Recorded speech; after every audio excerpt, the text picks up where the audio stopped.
본문이 좀 기는데요. 그 히브리서 4장 1에서 11절로 잡았어요. 그래서 안식에 관한 이야기, 히브리서에 있는 내용들 정리한 같이 읽어보겠습니다. 시작. 그러므로 우리는 두려워할지니 그의 안식에 들어갈 약속이 남아있을지라도 너희 중에는 혹 이르지 못할 자가 있을까 함이라. 그들과 같이 우리도 복음 전함을 받은 자이나 들은 바 그 말씀이 그들에게 유익하지 못한 것은 듣는 자가 믿음과 결부시키지 아니함이라.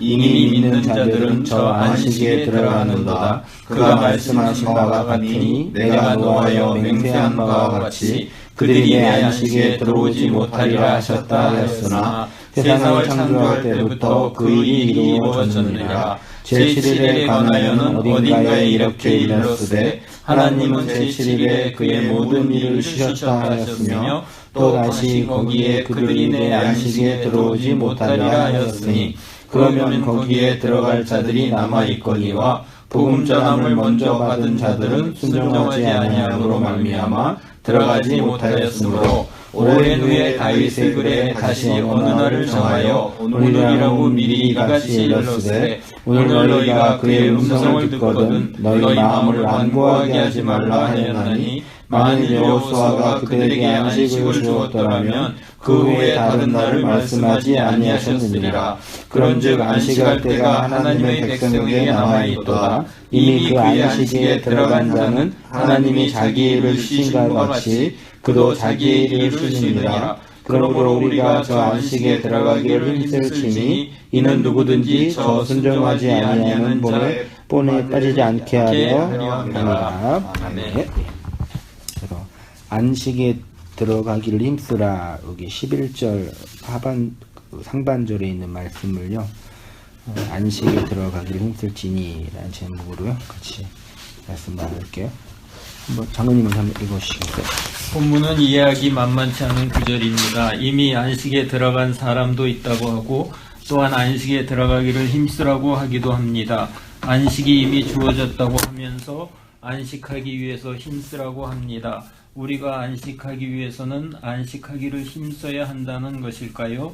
아니면 이미 안식이 주어졌기 때문에 안식하며 살면 된다는 것일까요? 그러니까 그 11절까지요. 11절에는 안식에 들어가기를 힘쓰라라고도 하면서도 또 이미 안식한 자들이 있다라고도 이 두 가지 이제 표현을 하고 있어요. 그래서 이 두 가지가 좀 상충되는 의미이기도 하지만 요걸 통해서 안식에 대해서 한번 잠깐 좀 전체적으로 한번 볼게요. 같이 보면 그 광야의 역할이고. 히브리서 3장 말미에는 믿음으로 말미암아 우리가 가나안에 약속의 땅에 들어간다고 했습니다.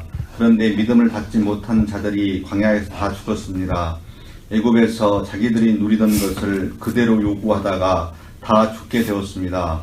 그리고 4장에서 그렇게 과거에 있는 사람들 이야기를 하고 다시 한번 여기서 광야의 이스라엘 존재와 그 역할에 대하여 말하면서 하나님께서 이 역사를 도대체 왜 만들었는가를 설명하고 있는 것입니다. 네.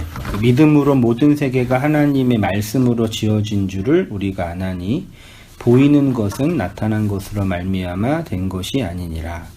만물이 그에게서 창조되되 하늘과 땅에서 보이는 것들과 보이지 않는 것들과 혹은 왕권들이나 주권들이나 통치자들이나 권세들이나 만물이 다 그로 말미암고 그를 위하여 창조되었고.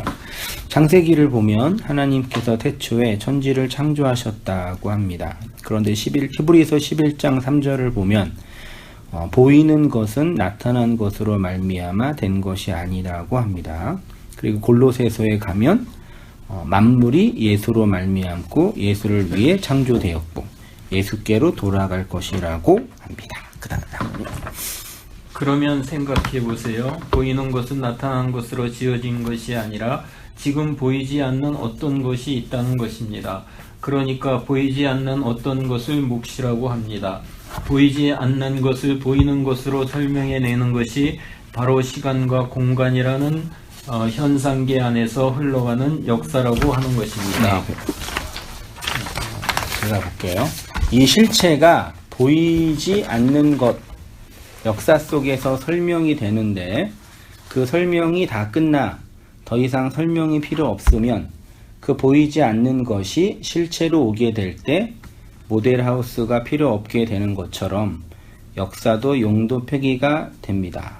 그래서 성경은 이 세상은 없어지지만 주 예수는 영원할 것이라고 하는 것입니다. 그러니까 그 묵시의 개념이 있고 그 다음에 역사의 개념을 있는데, 역사는 묵시를 설명하는 그 모델하우스의 개념이라고 이제 정리하고 있는 거죠.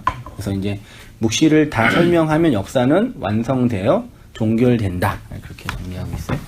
집사님. 그러면 이 역사와 이 천지 만물은 지금 누구를 설명하는 것입니까? 예수의 절대성과 필연성을 설명하는 것입니다.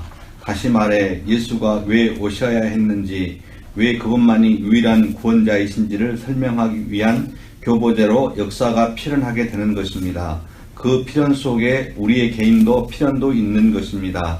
그래서 예수 그리스도를 통해 역사와 존재의 필연을 자각하지 못하는 자에게는 온통 우연뿐이 없는 것입니다. 그래서 이들은 성경도 하나님의 필연으로 보지 못하고 인간의 우발적인 사건에 대한 하나님의 해결 정도로 봅니다. 그러니까 우리가 성경을 읽을 때 이렇게 생각하면 안 됩니다. 하나님이 자기 백성들을 만들어서 그냥 잘 살고 싶고 행복하게 살고 싶어서 이렇게 만들었는데, 아담과 하와가 갑자기 마음을 엉뚱하게 먹더니 하나님이 하지 말라고 하는 일을 해서 그것을 해결하시는 분을 하나님으로 이해해서는 안 되는 것입니다.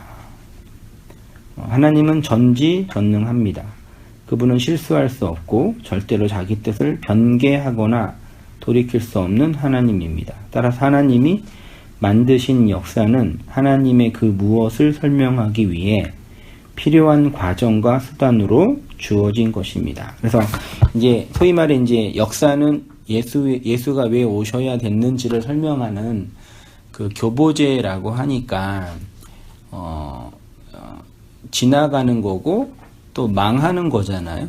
그래서 이제 묵시와 비교해서는 상대적인 것이기 때문에 되게 역사를 이렇게 표현하면 어떨까요? 또 하찮게 본다 그럴까? 그러니까 마치 역사에서 이렇게 안달복달하면서 열심히 사는 사람들의 모습을 되게 율법적인 사람으로 이렇게 매도하는 경우가 있어요. 물론 그런 모습도 있죠. 아까 우리 말씀하셨던 것처럼. 근데 묵시와 관련해서 역사는 묵시를 설명하기 위한 과정으로서 필연이란 얘기죠. 그렇죠? 그래서 우리가 이 역사 속에서 이 역사는 사멸하고 없어질 것이지만 하나님이 그 무엇을 설명하기 위한 과정과 필연으로 반드시 존재하는 거다라는 걸 이제 전제해야죠. 그렇지 않으면 소위 말해 이제 이 역사 속에 살고 있는 그 모든 것들을 다 유치한 거나 나쁜 것으로 이해하는 오해하고 하는 그런 뉘앙스가 있는 거예요. 그래서 마치 이 땅에서 이렇게 하나님 도와주세요, 하나님 은혜에 필요해 막 간절히 기도하는 모습을 보면 되게 율법적인 사람이라고 오해하는, 그건 정말 반만 보는 거죠. 잘못 보는 거죠. 그런 부분이 있더라고요. 아무튼 그 역사는 멸망할 거지만 필연으로 필요하다. 꼭 필요해서 하나님 주셨다. 그렇죠? 네. 그렇지만 망할 거다. 이게 아이러니죠. 그러니까 되게 이제 묵시 지향적인 사람들은 이미 망할 건데 왜 그거 가지고 안달복달하냐라고 반문하기도 하지만, 그렇지만 필요한 걸 주신 거죠. 그런 의미에서는 그렇게 했고요. 그다음 우리 장로님이신가요? 성경은 하나님이 태초에 천지를 창조하셨다고 선언합니다. 글을 읽는 독자들에게 공감을 얻기 위해 설득하지 않으시고 그냥 선언하십니다. 하늘을 창조하시고 땅을 창조하신다고 합니다. 그런데 하늘과 땅은 차이가 있습니다. 땅은 그 하늘을 설명하기 위한 어떤 과정과 수단으로 주어진 것입니다. 그래서 역사를 통해 땅을 완성하여 하늘이 짝으로 하늘의 신부로 세우시는 것입니다. 이 역사 속에서 하나님이 행하시는 일은 이것입니다. 땅을 하늘이 신부로 준비시키는 일, 땅을 하늘이 짝으로 완성시키는 일이 바로 역사 속에서 하나님이 행하시는 하나님의 일입니다. 이와 같이 하나님이 행하신 일을 설명하는 것을 아버지의 일이라고 합니다. 이 아버지의 일을 구체적으로 보여주기 위해 오신 분이 하나님의 아들로 오신 예수님이십니다. 그래서 예수님이 그 안식일이 일을 하면서 내 아버지가 일을 하시기에 나도 일을 한다고 하신 것입니다. 그러니까 지금 안식 설명하려고 역사의 필연성까지 얘기하고 있거든요. 볼게요. 출애굽기 16장 23절 모세가 그들에게 이르되 여호와께서 이같이 말씀하셨느니라 내일은 휴일이니 우리 휴일이라 번역했는지 휴일이니 여호와께 거룩한 안식일이라 너희가 구울 것은 굽고 삶을 것은 삶고 그 나머지는 다 너희를 위하여 아침까지 간수하라. 그들이 모세의 명령대로 아침까지 간수하였으나 냄새도 나지 아니하고 벌레도 생기지 아니한지라. 모세가 이르되 오늘은 그것을 먹으라. 오늘은 여호와의 안식일인즉 오늘은 너희가 들에서 그것을 얻지 못하리라. 엿새 동안은 너희가 그것을 거두되 일곱째 날은 안식일인즉 그날에는 없으리라 하였으나 일곱째 날에 백성 중에 어떤 사람들이 거두러 나갔다가 얻지 못하느니 무슨 얘기인지 아시죠? 만나.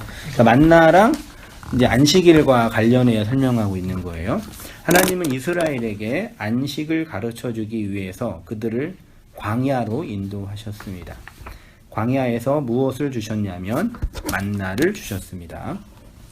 만나를 주시면서 일곱째 날에는 일을 못하게 그러니까 만나를 거두는 게 일이었죠. 그 일을 하지 못하게 했죠. 일곱째 날, 여섯째 날 그러니까 두 배를 거두라 그랬죠. 여섯 날 동안에 열심히 만나를 거두었습니다. 일을 했습니다. 그리고 일곱째 날엔 일을 못하게 했습니다. 거저 주셨습니다. 그런데 그것을 안식이라고 합니다. 그러면 광야에서 그들이 가나안 땅에 갔는데 지금 히브리서가 거기를 뭐라고 하냐면 안식의 땅이라고 합니다. 그러니까 우리 함께 그 히브리서 11장 그 11절 4장 11절을 봤을 때 제가 안식이라는 단어만 좀 넣었거든요. 1절에도 그의 안식에 뭐예요? 들어갈. 그러니까 그 다음에 저 안식에 3절에 들어가는 도다. 그 다음에 하반절에 내 안식에 들어오지 못하리라.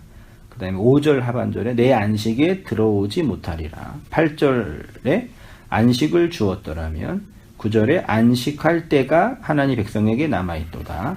10절에 그 안식에 들어간. 대충 10번 이상의 안식이라는 단어가 나오는데 안식 다음에 뒤에 자주 나온 구절이 혹시 뭔지 보이세요?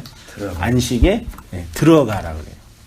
그러니까 안식하라고 하지 않고 히브리서는 제가 뭐 깊이 있게 성경 전체에서 안식에 관한 공부를 못했는데 안식에 들어가라고 표현하고 있어요. 근데 이스라엘 백성이 어디 들어가라 그랬어요? 가나안 땅에 들어가라 그랬고 지성소로 들어가라 그랬잖아요. 그래서 그 성막 밖에서 안으로 들어가는 과정을 통해서 구원과 안식을 설명하셨던 것처럼 가나안에 들어가는 것과 안식에 들어가는 게 같은 그 대칭으로 설명되고 있더라고요. 그러니까 광야에서 안식은 가나안에 들어가는 거잖아요. 그렇죠? 그게 이제 일곱째 날로 설명이 된 거고. 그러니까 안식을 얻는다, 안식을 누린다라고 표현하기보다는 안식에 들어가라라고 표현하죠. 마치 어디론가 들어가야지만 안식되는 것처럼. 이 신약에 가서는 당연히 누구 안으로 들어가는 걸로 표현되겠어요? 예, 그리스도 안에서 그리스도 안으로 들어가는 것을 그 안에 거하는 것으로 안식을 설명하는 거. 그러니까 우리가 일반적으로 생각하는 안식일의 개념은 뭐 지금 우리는 다 이제 정리했잖아요. 뭐 일 안 하고 쉬는 거 없이 이런 거 아니잖아요. 노동하지 않으면 좋나요? 저도 이렇게 어쨌든 열심히 일하고 월화수목금토일 항상 일하고 있는데 가끔 이게 뭐 일이 피곤하면 나는 언제쯤에 이렇게 좀 쉴까? 근데 그 공부하는 것도 일이잖아요. 목사가 설교 준비하고 하는 것도 큰 일이거든요, 사실은요. 그러니까 그 일 없이 쉴 수 있을까? 그런 마음이 그 원하는 게 아니라 이렇게 피곤하니까 그럴 때가 있잖아요. 근데 정말 아무것도 안 하면 좋은 나. 그건 다 경험하셨으니까 아니잖아요. 그런 거 아니잖아요. 안식할 때 아무것도 일 안 하고 그냥 편안하게 있고 아까 말씀하신 거 돈도 어느 정도 있거나 쓸 정도만 있으면 더 많이 쓸 필요가 없지만 또 우리가 얻고 싶고 이런 것처럼 일을 하고 안 하고의 문제는 아닌 거잖아요. 안식의 개념이요. 네. 그렇죠. 그게 이제 가나안에 들어가는 거, 그리스도 안에 있는 것으로 설명되는 거죠. 그런 의미에서는요. 정리됐습니다. 그죠? 그렇게 하고요. 3페이지 있었죠? 예. 하늘에서 내려온 떡 말씀과 만나. 장로님이신가? 예, 집사님. 예수님이 자신을 친히 하늘에서 내려온 떡이라고 하십니다. 내가 만나라는 것입니다. 그런데 예수님이 자기를 말씀이라고 하셨습니다. 그러면 그 말씀이 6일 동안 떨어졌다는 뜻입니다. 말씀이 6일 동안 떨어졌는데 그것을 이 역사라고 하는 것입니다. 안식이란 묵시의 완료이니까요. 이 역사 동안에 우리에게 만나가 주어집니다. 그것이 무엇이냐면 하나님의 법, 말씀이 주어진다는 것입니다. 그런데 그 말씀이 뭐냐면 내가 어떤 존재성이나 주체성을 발휘해서 내가 하나님의 백성이 되는 것이 아니라 어린 양의 피, 하나님의 희생과 은혜로 나를 안식에 들어가는 곳을 배우는 것이 만나라는 것입니다. 그게 만나로 주어진 말씀이고 그 말씀 실체가 예수님이며 예수님은 아버지의 일을 보여주기에 오신 것입니다. 그래서 예수님이 이 땅에 오셔서 안식일날 아버지의 일을 한 거죠. 그게 안식을 설명하는 거죠. 그리고 그것이 이제 말씀으로 주어진 거고. 우리가 결국 이제 안식한다라는 얘기는 그리스도의 희생이 아니고서는 그 구원에 이를 수 없다를 배우고 확인하는 그 차원인 거죠.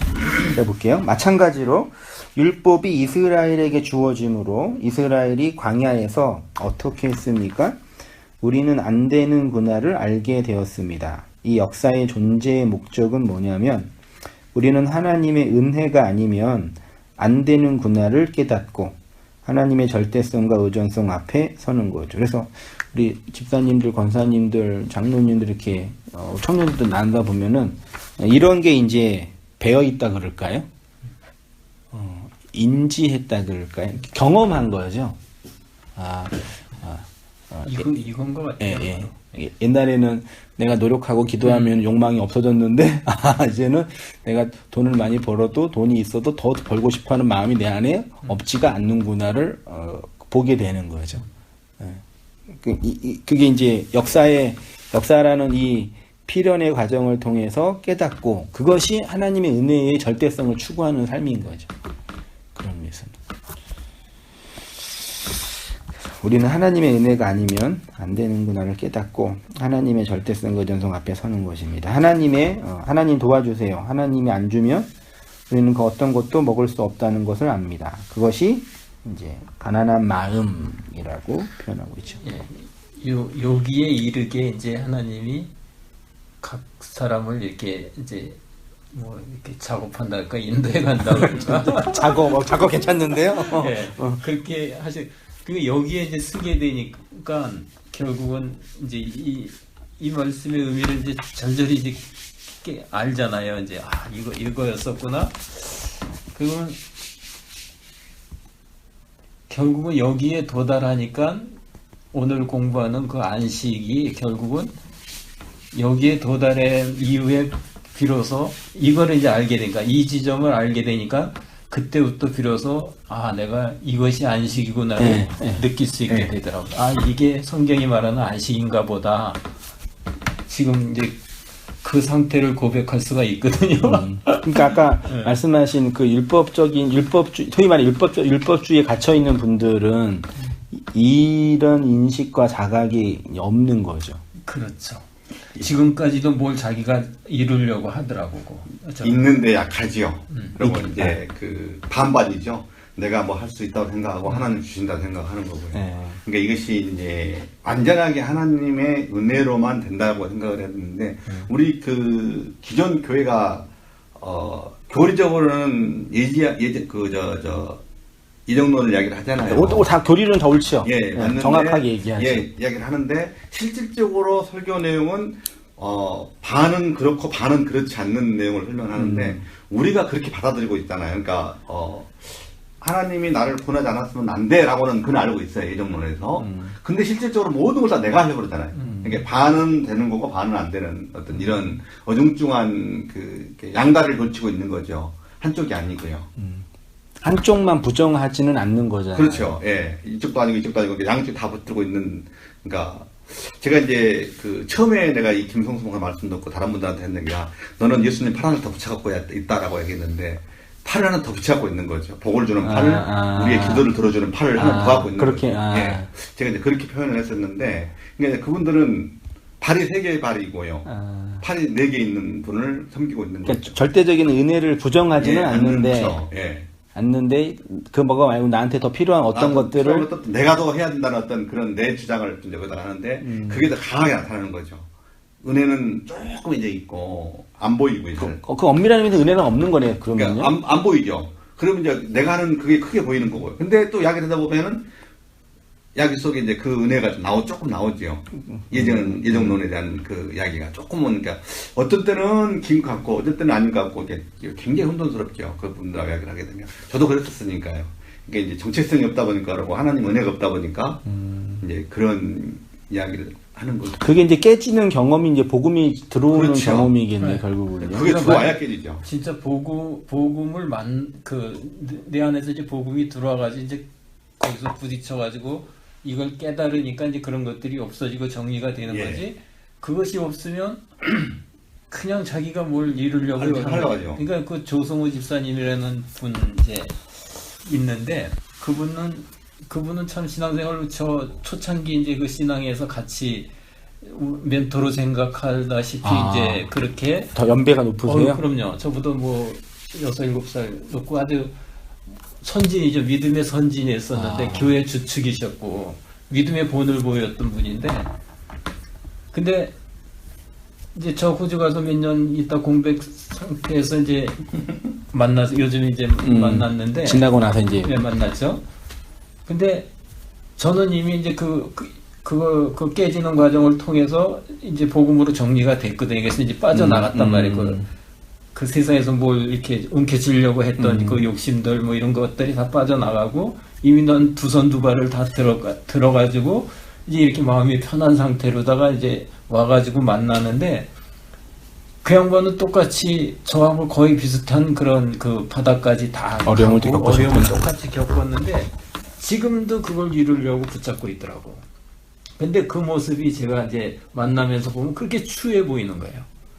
지금도 저는 이미 잃어버린 거 다 포기하고 이제 그거는 빼놓고 그냥 지금 그냥 주어진 거 가지고 이제 더 이상 바랄 거 없다 그러고 이제 가고 있는데 그 양반은 잃어버린 것들을 해외 그 주축된 성도들을 아니면 목사님도 마찬가지고 그 안에 구성원들 그 주축의 교회를 이끌어가는 주축의 구성원들을 누구보다도 이제 가까이서 봤었고 그 실체를 이제 왜 저도 이제 그 경험을 똑같이 한 거기 때문에 그 안에 실체를 본 거죠. 예, 알고 계시는 그분들의 거죠. 지금 실체를 신앙의 실체를 이제 똑같이 경험했기 때문에 안단 말이죠. 근데 사실은 다 그 수준에 머물러 있는 거예요. 거기에 있죠. 딱 마지막 단계에 나가지 못하고 근데 결국은 허물을 벗지 못하면은 똑같은 상태잖아요. 그냥 그러니까 그 상태에 다 머물러 있는 거더라고요. 지금 사실은 그 교회를 이끌어 가시는 목사님들도 부목사님들도 제가 보기에는 다 허물을 벗지 못한 거지. 그러니까 저는 어쨌든 제가 목사이기 때문에 그런 건 아닌데 목회자나 말씀 전하는 사람은 이제 어떤 의미에서는 이게 일이고 생업이니까 어떤 의미에서는 좀 그럴 진짜 진실을 받아들이는 게 만만치 않을 수 있다는 생각이 늘 있었거든요. 근데 성도들은 안 그럴 거라는 생각이 되게 많이 했었어요, 저는요. 근데 이게 보면은 더 심한 것 같더라고요, 그렇죠. 어떤 근데 의미에서는. 거기서 중요한 것은 이제 저의 경험을 보면 그분들이 말씀을 받든 안 받든 이런 복음이 이제 전해져면 하여튼 목사님이 일단 먼저 이제 복음을 깨달아가지고 목사님이 전해줘야 될 거 아니야, 이제 교회 안에서. 예, 그럼 쫓겨나죠, 그러면요. 이제 그러니까 그 부분은 이제 모르겠어요. 하여튼 복음이 이제 전해져야만 그 복음을 듣는 성도들이 각자 이제 개인에 따라서 받을 사람, 안 받을 사람이 있을 텐데 그거 자체를 경험을 못 하는 거죠. 제가 경험한 그 오랫동안 경험한 두 교회를 갖다가 이렇게 비교를 해보면 대비를 해보면 복음 자체가 없었던 거거든요. 그러니까 성도들이 복음을 들은 경험이 없는 거예요. 그러니까 목사님이 말씀해 주는 것이 당연히 그게 복음이라 생각하고 그게 맞다고 하고 죽기 살기로 그냥 맹신하면서 이제 갔는데 근데 결국은 저 같은 경우에 그 교회에서 이제 끝은 그러니까 이게 이제 그 말씀에 깨달은 그 하나님의 그 복음에 도달하는 이제 그거더라고. 도저히 아닌 것 같은 거예요 이게. 그게 다 우리 안에 있었잖아요. 예, 아주 그냥 나중에는 그게 그냥 팽배해가지고 이거는 아닌 것 같다 이거는. 그러니까 교회 그 존재의 의미도 이게 뭐냐 이것이 실체라면 이거는 아닌 것 같다는. 근데 뭐가 진짜인지는 몰랐던 거예요 이제.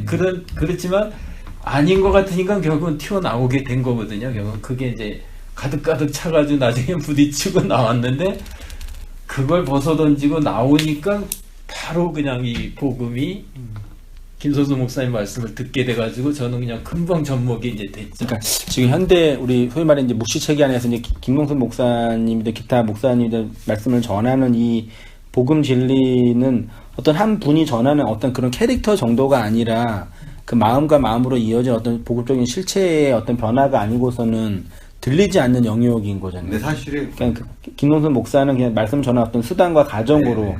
필요한 어떤 그런 매개체지 실제로는 그리스도의 그 말씀으로 증거되는 그 영의 문제고 그 존재의 문제의 영역인 거잖아요. 나이나 이런 영역도 사실 아닌 거고요. 그 사평교회 그 담임 목사님 성함이 어떻게 되죠? 김영복. 김영복. 경험에서 체험한 것이라 물론 어렵죠? 굉장히 그게. 사람 마음과 어떤 이 복음에 대한 이해가 참 그 본질을 보는 게 만만치 않다. 예, 그 요거 10번을 거역하여 10재앙을 받은 장로님 이거 잘하신가요? 읽어 주시죠. 어디죠? 여기요. 네. 광야 역사를 보세요. 애굽에서 그들을 끌어냈더니 그들이 강박하여 10번이나 하나님을 거역했다고 합니다. 마음이 강박하여 10번이나 하나님을 거역한 자가 누구입니까? 바로입니다. 그 바로가 바로 이스라엘을 상징하는 것입니다. 그래서 하나님의 구원은 무엇이냐면 이런 바로를 하나님이 장악하여 가나안으로 당신의 안식으로 끌고 가신다는 것입니다. 그래서 히브리서는 안식을 누리라고 하지 않고 안식 안으로 들어가라고 합니다. 이는 안식이 가나안 땅에 들어가는 것과 같은 내용이기 때문입니다. 네, 이러한 하나님의 임재와 함께하심을 상징하는 표가 법궤, 언약궤입니다. 그래서 이스라엘이 가나안까지 가지고 들어간 것이 법궤, 언약궤입니다. 이 안에는 만나 항아리와 아론의 쌍난 지팡이와 두 번째 십계명 돌판이 들어 있습니다.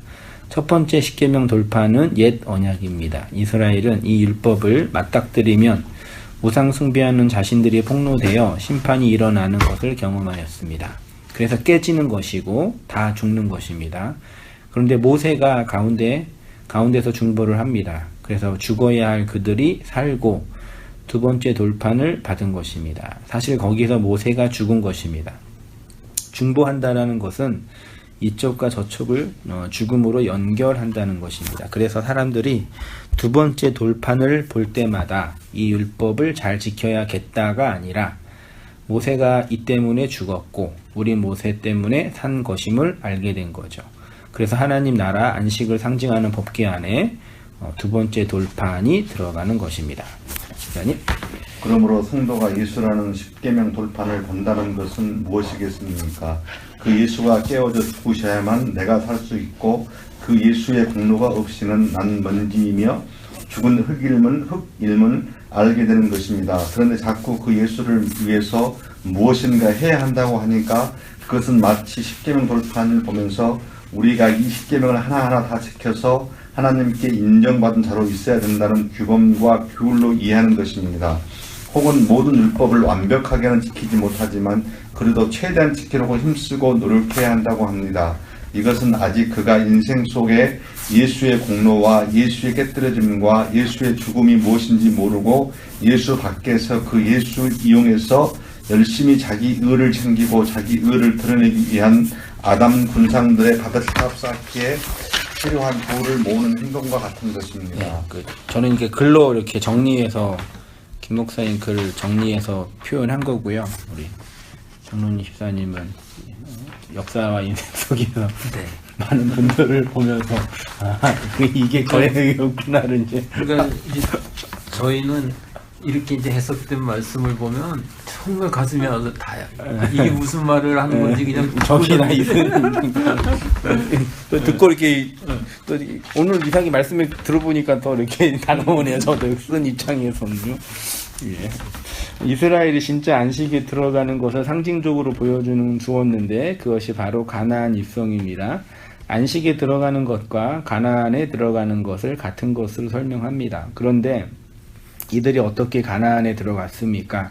일단은 애굽에서 나와 광야를 경험하였습니다.